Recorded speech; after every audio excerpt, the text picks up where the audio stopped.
Mali kunnafoni bɔlɔlɔ sira lajɛbaw foli ani waleɲumandɔn o bɛ aw kelenkelenna bɛɛ lajɛlen ye fɔ yan fɔ aw sigiyɔrɔ la ka sanga ni aw ka wagati o cogoya ye.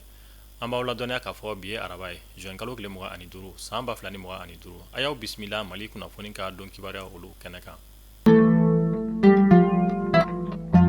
Kunnafoniya daminɛna an b'aw ladɔnniya k'a fɔ an ka camancɛ fanga jamana ɲɛma Général d'armée Assimi Goïta kabi kari tɛmɛnen ni o bɛnna juin kalo tile 22 ma ale bɛ taamala RISI ka olu fɛ nɔ fo kana taa se an bɛ wagati min na i ko sisan a ka nin taama in yɛrɛ kun tɛ dɔwɛrɛ ye walasa fɛn mun ye RISI jamana ale ni Mali bɛ se k'i tɛgɛ di ɲɔgɔn ma cogo min na ni ka baara caman olu sigi sen kan jamana fila ni ɲɔgɔn cɛ bolo di ɲɔgɔnmaya olu hukumu kɔnɔna na ka sanga ni a ka nin wulikajɔ ye RISI jamana ale kɔnɔna ni o ye Moscou ye kunun ko juin kalo tile 24 san 2025 an ka jamana ɲɛma ale bisimilala fɛn min ye RISI jamana ɲɛma fɛ ni o ye Vladimir Poutine ye u ye bolonɔbila sɛbɛn caman signé nin jamana fila ni ɲɔgɔn cɛ o dɔ bɛ tali kɛ fɛn min ye lakanako ka taa se an ka sɔrɔ siraw ma ani fɔ ka taa se an ka sɛnɛ koɲɛ olu ɲɛnabɔli ma bolonɔbilara ninnu caman na bolonɔbila sɛbɛn olu tɛmɛnen kɔfɛ an ka camancɛ fanga jamana ɲɛma Général d'armée Assimi Goïta ale ye fɛn min ye banburu ta ni k'o di RISI jamana ɲɛma ma ni a bɛ wele nanzarakan na ko le sabre du Sahel k'o kɛ bonyamasegin ye ni ka taa RISI jamana ɲɛma ale yɔrɔ.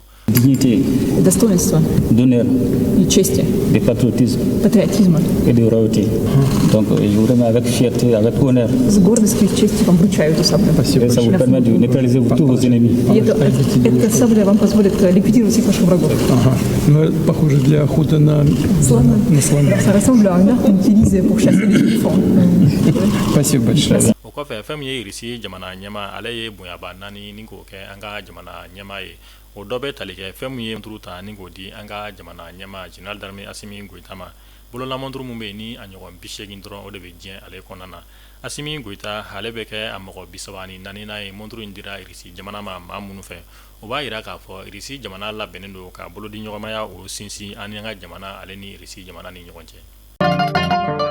Halisa an bɛ to RISI la fɛn min ye an ka jamana ɲɛma ka nin taama ye RISI jamana ale kɔnɔna na ani an ka minisiri caman olu de wulila ni ka taa RISI jamana ale kɔnɔna na an ka minisiriso mun ka baara ɲɛsinnen don surunalidon ma ni o ye ministère de la défense ye général de corps d'armée Sadio Kamara ka sanga ni bolonɔbila sɛbɛn mun ni o kɛra Mali ale ni RISI jamana cɛ fɛn min ye lakanako binakun kan ani fɛn min ye ka taa se an ka finitigilaka olu degeli ma kɛlɛ kɛcogo ɲuman ani a matériel la cogoya mun na walasa aw ni ne an ka faamuyali caman ni k'o sɔrɔ an ka ministre de la défense général de corps d'armée Sadio Kamara ale ye walawalali kɛ o koɲɛw kan an ka jɛ ni k'a ka kɔrɔfɔ dɔ olu lamɛn. Homologue ministre de la défense RISI ye ɲɔgɔn ye an ka ɲɔgɔn y'o bolila an bɛ se ka baara kɛ an tɛgɛ di ɲɔgɔn ma cogoya min na walasa k'an ka coopération la yiriwa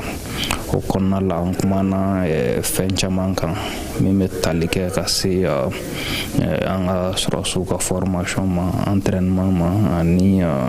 minɛnko an ka jamana bɛ se ka minɛnw sɔrɔ cogoya min na. Donc an sinsira min kan kosɛbɛ o ye transfert de technologie ye parce que an hakili b'a la ka an yɛrɛ ye tiɲɛ don an bɛ minɛnw san mais a ka ɲi don nataw la an yɛrɛ ka se ka fɛn dɔw dilan an yɛrɛ fɛ yen walasa an bɛ gulonni min kɛ jamana wɛrɛw la ka caman bɔ o la cogoya min na o ye président de la transition ka instruction dilen an ma n'an bɛ baara fɛn fɛn kɛ an bɛ minɛn san an bɛ fɛn fɛn kɛ transfert de technologie ka ye a kɔnɔna la. Donc an y'o baaraw kɛ donc an bɛ se k'a fɔ Mali ni RISI ka tigɛ di ɲɔgɔn ma don nataw la an bɛ se k'a fɔ a nafaba bɛna se Mali ma n b'a to don nataw la maliyɛnw yɛrɛ bɛna a ye minɛn minnu bɛ na puis minɛn bɛna kɛ sababu ye ka basigi min nati jamana kɔnɔ o bɛ n'o ye n'Ala sɔnna. An bɛ segin ka na an ka jamana ale kɔnɔna na an bɛ taa Kɔnɔbugu ka olu fɛ nɔ tɛnɛn tɛmɛnen ni o bɛnna juin kalo tile 23 ma san 2025 kunnafoniya olu y'a jira k'a fɔ fɛn min ye jatigɛ wale tigilamaw olu ye binkani wale ta ni ka Kɔnɔbugu mairie ale sɛgɛrɛ mun kɛra sababu ye fɛn min ye an ka finitigilaka maa 3 olu joginna kosɛbɛ ani fɛn mun ye salle de délibération ni o be an ka furusiri yɔrɔ ale ko fɔ mairie kɔnɔna na u ye tasuma don yɔrɔ kofɔta ninnu bɛɛ lajɛlen na o wagati kelen kɔnɔna na ala ni an ka finitigilakaw olu ka wuli ka jɔ o sababu fɛn min ye Segu baganmara yɔrɔ ni o ye garibali ye tɛgɛ da kɛra binganikɛla maa 4 bɔɲɔgɔnko ka ni yɔrɔ kofɔta ninnu kɔnɔna na walasa basigi o bɛ se ka sabati an ka jamana ale kɔnɔna na cogoya mun na an ka jamana marabaaw tun ye kunnafoniya di kɛ k'a fɔ fɛn mun ye u bɛna ale sifinnaka maa 2000 ni k'o ta k'o fara an ka ba polisilakaw kan walasa lakana o bɛ se ka sabati an ka jamana kɔnɔna na cogoya mun na ka sanga ni o baara ninnu de wale fɛn mun ye o papiyaladenw olu baaraw daminɛna tɛnɛn tɛmɛnen juin kalo tile 23 walasa fɛn mun ye ka baara olu tagabolo lajɛ an ka polisiw ka ɲɛmaba ale ye wuli ka jɔ kɛ ni o ye directeur général de la police nationale contrôleur de police Yusufu Kone ale ye wuli ka jɔ kɛ tɛnɛn tɛmɛnen juin kalo tile 23 ni ka t'i ɲɛda ni papiyaladen yɔrɔ ninnu kan walasa fɛn mun ye baaraw kɛcogoya k'olu jateminɛ ni yɔrɔ kofɔta ninnu kɔnɔna na an bɛ taa kɔkan kibaru la a bɛ tile 12 o bɔɲɔgɔnko bɔ fɛn mun ye Iran jamana ale ni Israel ni jamana fila bɛ kɛlɛ la kɛlɛ mun kɔnɔna na jamana fila in b'a la ka mugujugu o kɛru ɲɔgɔn ma su ani tile